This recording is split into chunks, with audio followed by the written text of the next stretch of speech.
everyone, I'm back again. All right, so this video in particular is going to be going over different stitches, and I'm going to flip my screen so that you guys can see in great detail, and I'll go over each stitch. But if you look at this, you will see there's all different types of stitches in this. So I wanted to give you an example so that when you're making something, you can get the look that you're going for.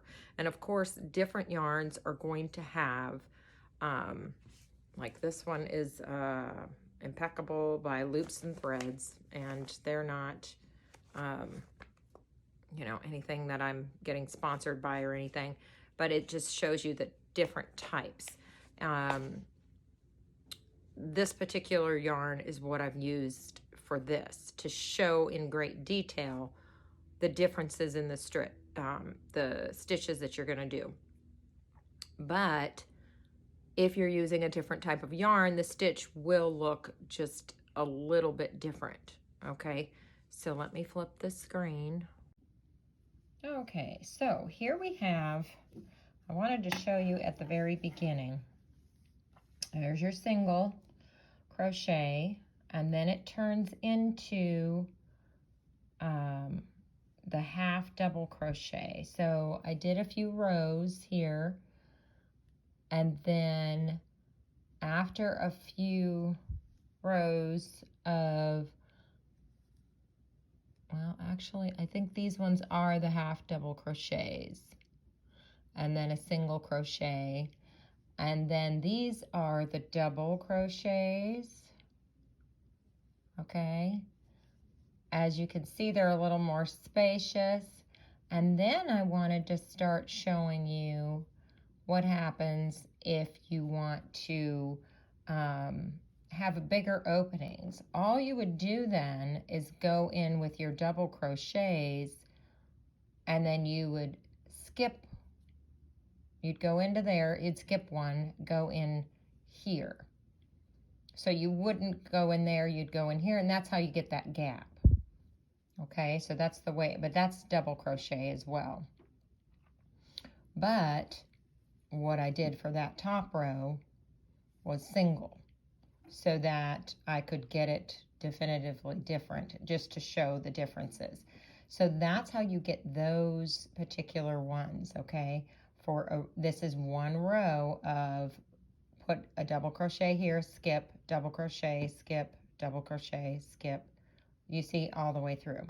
Then, if you'll notice, there are three. 1, 2, 3.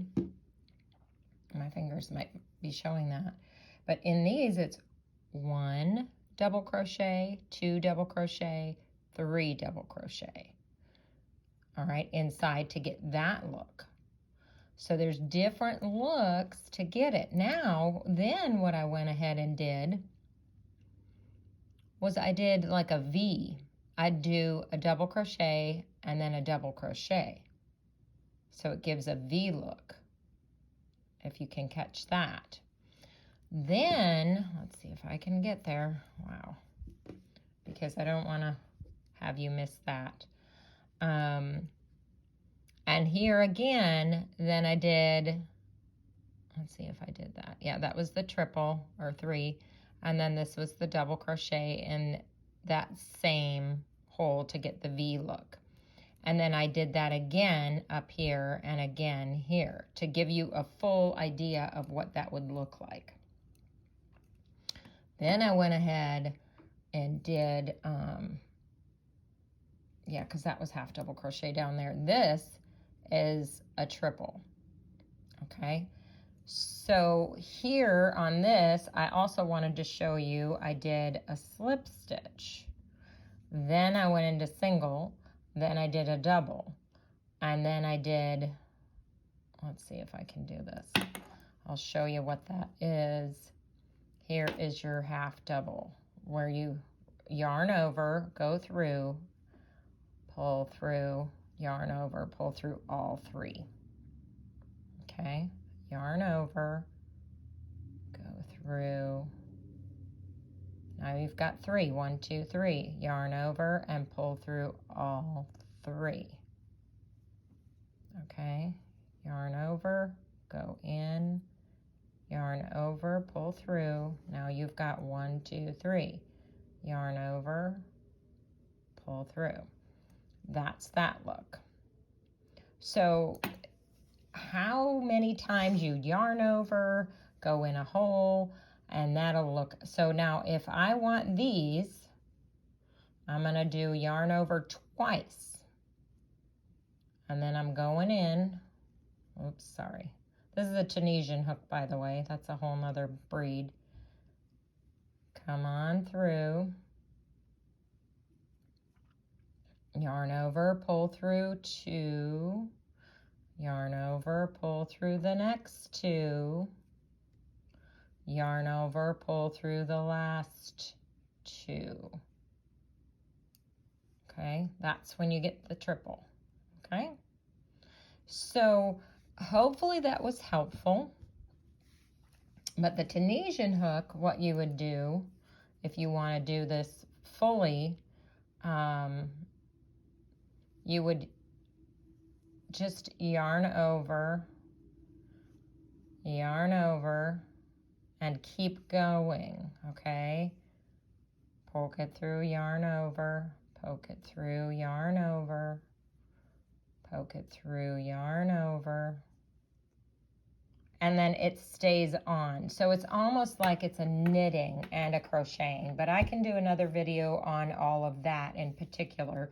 But that's why these hooks are so long, because it's like a knitting needle as well, and it's a whole nother style called Tunisian. Now these are doilies, okay? And I use just some real thin yarn or twine, whatever you have you can use, and a super small hook. This hook is a C, or a 2.75 millimeter. I don't know. Yeah, there you go. You might be able to read that. Okay, so then I was finding this was creating the cramping in my hand. So I did go ahead and buy one of these, but this is an F 375. So it's up to you how you use it, but these are very fine, delicate, intricate pieces. This I turned into a like an ornament or something. If you wanted, you could hang that on a tree, but I ended up using it as, you know, a thing to protect items as well. I was going to put 2020 in here, and now I don't know what I'm going to do. I may just leave it as is, but again, I did not tie off anything. I left it there, and the different types of stitches is what I wanted to show you, because of on this, how you put what you put in where decides how things are going to look. And you can always add stitches, so I want you to get creative. Don't just go by patterns. You can make your own items if you play around with your yarn. But this is going in a circle and doing a round, and I don't know if I have a video yet showing how to do a round. I know I have one when I was doing a granny square for something, and I had another one when we did the little baskets for the nets. But you essentially do a round and you keep going around. But I don't honestly remember, because this is so long ago that I did it, if they're halves or doubles, but you have to increase your round too, otherwise you get buckling. And that's where some of this has happened. And I wanted to show you that too. So again, if you leave spaces and you go into the next one, you're going to get these bigger holes and that type of look. But if you will notice, there's little ripples, okay? And that is when you have increased or decreased and didn't count, unless you wanted that look and you made it that way. But I was just kind of winging it, And that look is okay if you're going for that look. But it's when you increase your row or decrease your row, and you didn't do a mathematical equation to make it look flat. I am a person who does not, I just go by what I like and feel, and if I don't like it, I pull it out and I can start again. So here, if you wanted to pull it out, you would just, grab your string and pull. And you could undo all this and then keep going with something else. But I was just experimenting with this to get a look for it. But it's something tiny, or you can make it bigger, and then you've got a nice big doily. So these are really super thin. And then again, when you do that, it's a whole nother breed how you hold that thing. And if your fingers are focused on tight, and then your hands can cramp, or you can do like this, but I was having a hard time. So I was like doing this, and it was a lot of work for my hands. I am older than some of you, so that you younger people might be fine with it, but I found that this is also very comfortable. But again, these are these rounded edges. While they're wonderful when you do Tunisian style, you really do want that rounded hook. Sometimes in some intricate works, you want that, but sometimes you don't. Again, it's a preference thing. There's all kinds of hooks out there for you. And hopefully that was helpful for everybody, and I will do my very best to answer any questions. If you want, leave in the comments.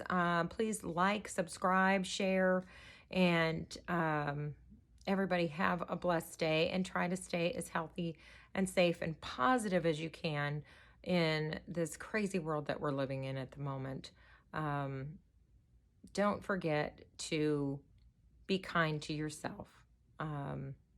It is very difficult with all the turmoil that's going on, that we remember to be kind to ourselves, because we get frustrated and get sucked into all of what's going on around us sometimes. And that's why I think crocheting and creating helps you get away from all of that, and can bring you peace. And even if you make something for a neighbor that might be struggling with a loss of some sort, just popping something you've handmade into the mailbox with a little note sometimes is really what can change somebody's day. So have a blessed one. Look forward to the next video. Bye-bye.